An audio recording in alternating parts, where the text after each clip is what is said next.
Et nous sommes sous la verrière du Grand Palais à Paris pour le SIPCA, le salon de l'immobilier bas carbone. On va s'intéresser à la filière bois avec un spécialiste, c'est Paul Jarquin. Bonjour Paul. Bonjour. Vous êtes président de REI Habitat et président également de FIBois.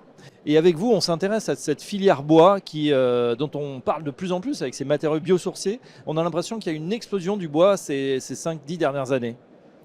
C'est bien, ça veut dire qu'effectivement, on opère un changement culturel où on parle de plus en plus de la forêt et du bois et des biosourcés. Oui, il faut dire aussi que c'est un matériau qui est noble, qui est chaleureux, qui est rassurant quelque part et qui a des propriétés aussi exceptionnelles qu'on redécouvre. C'est vrai qu'effectivement, c'est assez simple. Ça nous ramène à nos cours de chimie, la photosynthèse. Les arbres, quand ils grandissent aux forêts, ils captent du carbone. Et quand on vient le mettre dans un immeuble, on va stocker le carbone sur le long terme. Donc c'est ces attributs-là, ce qu'on appelle souvent les 3 S, séquestration, stockage, effet, substitution, qui font que dans les bilans carbone des opérations, on est très très performant quand on construit en bois. Alors justement, sur cette construction, qu'est-ce qui va différencier fondamentalement une opération, on va dire classique, d'un projet que vous faites chez REI Habitat, notamment sur le plan technique, sur le plan réglementaire et sur le plan environnemental surtout?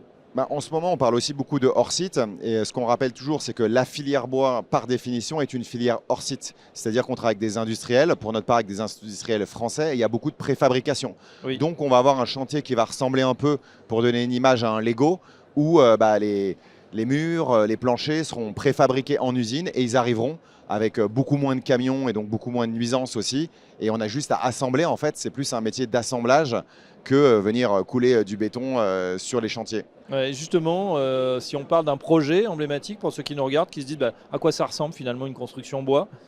Nous, on a inauguré cette année le Wood Up, qui est un projet c'est un immeuble de logement, 132 logements. Oui. Il est sur la Seine, dans le 13e arrondissement, quartier Paris-Rive-Gauche. Et on le voit qu'on arrive de la gare de Lyon ou du périphérique. C'est donc une tour de 50 mètres, tout bois. Donc c'est aussi qui peut le plus, peut le moins. On a démontré qu'on savait construire des immeubles de grande hauteur. Donc c'est aussi pour lever les freins psychologiques. Maintenant, on peut construire en bois partout. Voilà, c'est vrai que c'est un beau démonstrateur et on peut construire en hauteur et en bois. Justement, Paul, quels sont les principaux défis qu'on va trouver encore? Est-ce qu'ils sont techniques, est-ce qu'ils sont financiers, est-ce qu'ils sont culturels pour vraiment passer à l'échelle sur cette filière bois? Aujourd'hui, le matériau bois, il représente un petit peu moins de 10% dans la construction. Selon les secteurs, que ce soit dans le logement, les équipements publics, il est présent partout.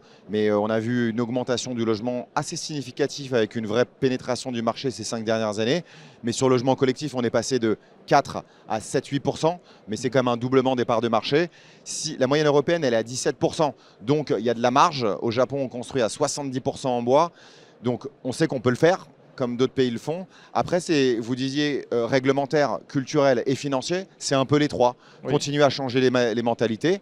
En France, on a des grands groupes de béton, ça a mis plusieurs décennies à les installer. Et pareil pour les grands groupes de la filière bois qui doivent continuer à se structurer avec des investissements industriels. Plus on aura d'investissements industriels, plus la filière va se structurer, plus les coûts vont baisser. Et on voit que avec l'augmentation des coûts de l'énergie, la filière bois est beaucoup moins énergivore. Donc Oui. les courbes à 5-10 ans sont amenées à s'inverser entre les matériaux traditionnels. Et après, sur la partie culturelle, on parle souvent aussi de biophilie.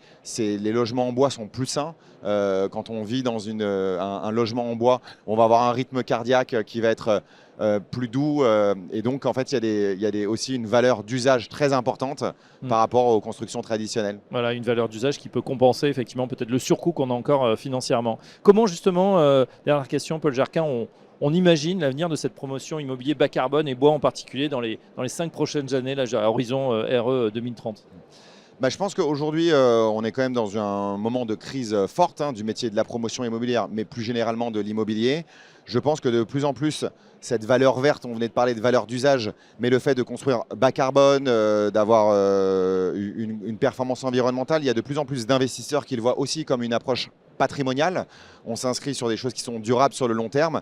Et donc, je pense que, en tout cas, nous, notre parti pris, c'est que les opérateurs vertueux, en sortie de crise, que ce soit les investisseurs, les usagers, vont demander ça de plus en plus. Donc, c'est vrai que nous, de continuer à vraiment développer un savoir-faire assez unique, on pense que c'est l'avenir et que la qualité, malgré cette période difficile et les enjeux de crise financière liés à tout le secteur, c'est par le haut qu'on sortira de cette crise, en tout cas on l'espère.